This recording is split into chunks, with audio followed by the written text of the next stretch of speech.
जिनका मन अशांत रहता है, भटकता रहता है, जिनके वश में नहीं है, तो वो आज का सत्संग जरूर सुने। अगर आज का सत्संग ध्यान से सुन लिया तो मन की भटकना, मन का अशांत रहना दूर हो जाएगा। साध संगत जी, ये बात उस समय की है जब महात्मा बुद्ध अपने शिष्यों के साथ जाकर दूसरे गांव में प्रवचन किया करते थे। एक बार की बात है कि गर्मी का समय था। बहुत तेज कड़ाके की धूप निकली हुई थी। महात्मा बुद्ध और उनके शिष्य किसी गांव में प्रवचन देने जा रहे थे। उन सभी शिष्यों का गर्मी से हाल बेहाल हो रखा था और वह सभी चलते चलते बहुत थक भी गए थे। और फिर महात्मा बुद्ध के प्रिय शिष्य आनंद भी उनके साथ थे। अब आनंद के मन में भी सवाल उठ रहा था। आखिर उन्होंने बुद्ध से कहा कि गांव कब आएगा और यहाँ से कितनी दूर है, हम थक गए हैं। और फिर वहीं खेत में एक बूढ़ा व्यक्ति काम कर रहा था। आनंद ने उस आदमी को देखकर बुद्ध से कहा कि चलिए हम उनसे दूरी पूछ लेते हैं। और फिर महात्मा बुद्ध ने भी हामी भर दी और साथ चले गए। आनंद ने बूढ़े आदमी के पास जाकर पूछा कि यहाँ से आने वाला गांव अभी कितनी दूर है। फिर बूढ़े व्यक्ति ने कहा कि यहाँ से वह गांव अब कुछ ही दूरी पर रह गया है, आप जल्दी पहुँच जाएंगे। और फिर ये कहकर वह वृद्ध व्यक्ति बुद्ध की तरफ देखकर मुस्कुराने लगे। बुद्ध भी उस बूढ़े व्यक्ति को देखकर मुस्कुराए। आनंद को ये समझ नहीं आया कि वह लोग क्यों मुस्कुरा रहे हैं, उसका कारण क्या है। मैंने भी ऐसी कोई बात नहीं कही कि ये लोग मुस्कुराएं। आनंद के मन में ये सवाल अभी था ही कि वे लोग आगे निकल गए। आगे जाने के बाद जब फिर से गांव नहीं आया, तब आनंद के मन में फिर से यह सवाल आने लगा कि उस बुजुर्ग द्वारा बताए गए रास्ते के अनुसार भी गांव नहीं आया। अब आनंद एक बूढ़ी माता से फिर पूछता है कि गांव कितनी दूर है। बूढ़ी माता ने कहा कि बस कुछ कदम दूरी शेष है, आप गांव पहुंच ही गए हो। और एक बार फिर से वह बूढ़ी औरत और महात्मा बुद्ध एक दूसरे को देखकर मुस्कुराने लगे। आनंद ने फिर ये सब देखा, लेकिन वह उस समय कुछ न कहकर आगे बढ़ गया। अब भी गांव आने में समय था। आनंद के सब्र का बांध टूटने लगा था। वह समझ नहीं पा रहा था कि हम गांव पहुंच क्यों नहीं पा रहे हैं। वह रास्ते में रुक गया और कंधे पर रखे सामान को क्रोध में आकर फेंक देता है और अंत में महात्मा बुद्ध से कहता है कि वैसे तो आपने कहा है कि बेकार के प्रश्न नहीं करने चाहिए, लेकिन फिर भी मेरे मन में काफ़ी देर से एक सवाल परेशान कर रहा है और मुझे खाए जा रहा है। कृपा करके आप मुझे उसका उत्तर दें। महात्मा बुद्ध ने कहा कि पूछो, क्या पूछना है। आनंद ने कहते हुए कहा कि हम जिससे भी रास्ता पूछ रहे हैं वह हमें बस थोड़ी दूर कहकर आगे बढ़ जाएं कह रहे हैं, और आप कभी उन्हें देखकर मुस्कुराते हैं तो कभी उन्हें देखकर हंसते हैं। इस चीज़ को कृपा मुझे समझाएं और ये भी बताएं कि कहीं हम गलत रास्ते पर तो नहीं चल रहे हैं। तभी गांव नहीं आ रहा है और इतना समय लग रहा है। महात्मा बुद्ध आनंद की बात सुनकर कहते हैं, आनंद, हम बिल्कुल सही रास्ते पर जा रहे हैं और जिस रास्ते से हम गांव जा रहे हैं वहाँ के लोग मुझे जानते हैं, क्योंकि मैं पहले भी इस गांव में जा चुका हूँ और मुझे इस राह की दूरी पता है। और यहाँ के लोग भी ये बात जानते हैं और इसलिए वह लोग फिर से मुझे जाते देखकर पहचान कर मुस्कुरा रहे थे।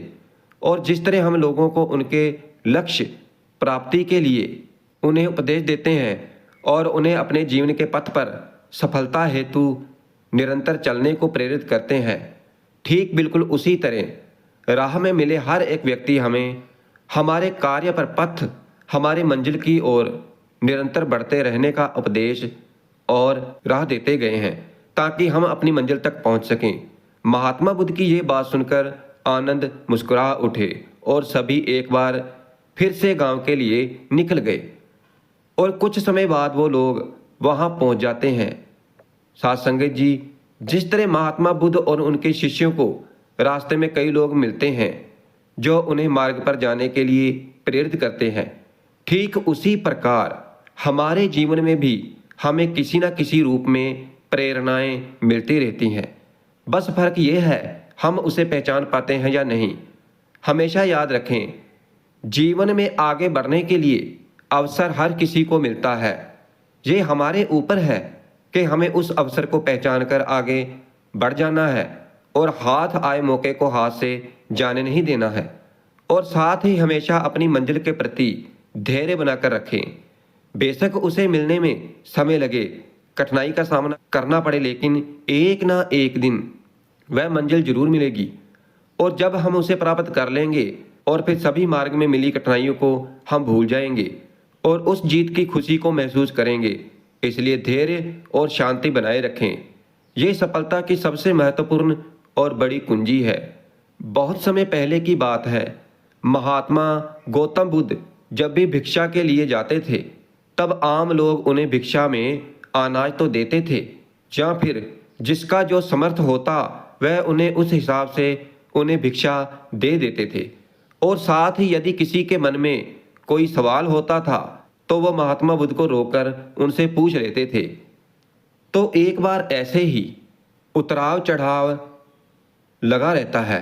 हम सभी अपने जीवन की उलझनों में इतना उलझे रहते हैं कि उसे करीब से समझ ही नहीं पाते, ना जीवन जी पाते हैं, बस दौड़ते भागते रहते हैं अपने घर की जिम्मेदारियों के प्रति, अपने सपनों के प्रति। परंतु जब हम उसमें असफल हो जाते हैं तो खुद को कोसने लगते हैं। हमें ये जीवन व्यर्थ लगने लगता है। हम लोगों की बातों में आ जाते हैं। हम अपने जीवन की अहमियत नहीं समझ पाते और फिर पूरा जीवन ऐसे ही निकल जाता है और हम अंतिम समय में अफसोस करते हैं कि काश हमने जीवन को सही से जिया होता, उसकी अहमियत समझी होती। क्या आप बता सकते हैं कि जीवन का सही मूल्य क्या है? महात्मा बुद्ध ने उस व्यक्ति की बात सुनी और उसे अपने पास से चमकीला पत्थर दिया और कहा कि जाओ और इस पत्थर का मूल्य पता करके आओ, लेकिन ध्यान रहे तुम्हें इसे बेचना नहीं है, बस मूल्य पता करना है। उस व्यक्ति ने महात्मा बुद्ध से पत्थर लिया और बाजार की तरफ निकल गया। सबसे पहले वह एक फल वाले के पास गया। वह आम बेच रहा था। उसने वे पत्थर उस फल वाले को दिखाया और कहा कि तुम इसका क्या मूल्य दोगे? फल वाले ने चमकीला पत्थर देखा और वह उसे पसंद आ गया। उसने कहा, मैं इसके बदले में तुम्हें 12 आम दूंगा। ये सुनकर व्यक्ति आगे निकल गया और इस बार वो एक सब्जी वाले के ठेले के पास गया और उसे चमकीला पत्थर दिखाकर उसकी कीमत पूछी। सब्जी वाले ने उसे देखा और कहा, ये तो बेहद चमत्कार पत्थर है, मैं इसके बदले में तुम्हें 1 बोरी आलू दे सकता हूं, तुम मुझे यह पत्थर दे दो।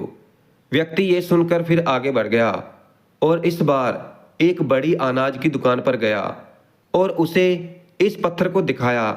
दुकानदार पत्थर को देखकर कहता है, इतना प्यारा पत्थर, मैं इसे रख लेता हूं और इसके बदले में तुम्हें 5 अनाज की बोरी दे दूंगा। व्यक्ति 3 जगह घूम चुका था और उसे हर जगह उस चमकदार पत्थर की अलग अलग मूल्य जान हैरानी हो रही थी कि भले एक पत्थर का इतना मूल्य कैसे हो सकता है, इन्हें उसमें ऐसा क्या दिख रहा है।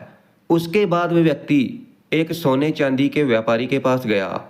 उस सुनार को पत्थर दिखाया और उससे इसका मूल्य पूछा। सुनार ने उस पत्थर को देखा और कहा, तुम मुझे यह पत्थर 20 लाख में बेच दो। वह व्यक्ति ये सुनकर हैरान था कि एक पत्थर की इतनी कीमत, पर उसने सुनार को बेचने से मना कर दिया। तो सुनार ने फिर कहा, भाई 50 लाख में बेच दो ये पत्थर। व्यक्ति ने फिर भी कुछ नहीं कहा। वह इतनी कीमत जानकर एकदम आश्चर्यचकित था। उसके मन में कहीं ना कहीं लालच भी आ गया था। उसे बेचने के लिए लेकिन उसे महात्मा बुद्ध की बातें याद भी थी, इसलिए उसने वहां ये जताया नहीं। फिर सुनार ने खुद कहा, तुम ही बता दो इसकी क्या कीमत दूं और तुम इसकी क्या कीमत लोगे। उसने कहा कि मुझे माफ करें, मेरे गुरु ने इसे बेचने से मना किया है। और ये कहकर वह आगे चला जाता है। आखिर वह व्यक्ति एक जौहरी के पास जाता है। जौहरी उस पत्थर को देखकर उसे रूबी के रूप में पहचानता है। उसने उस पत्थर के सामने एक लाल कपड़ा बिछाया और उस बेशकीमती रूबी की एक परिक्रमा लगाई और माथा टेका। फिर जौहरी उस व्यक्ति से पूछता है, कहाँ से लाए हो भाई ये बेशकीमती रूबी? आप सारी कायनात क्या सारी दुनिया बेचकर भी इस अनमोल पत्थर की कीमत नहीं लगाई जा सकती।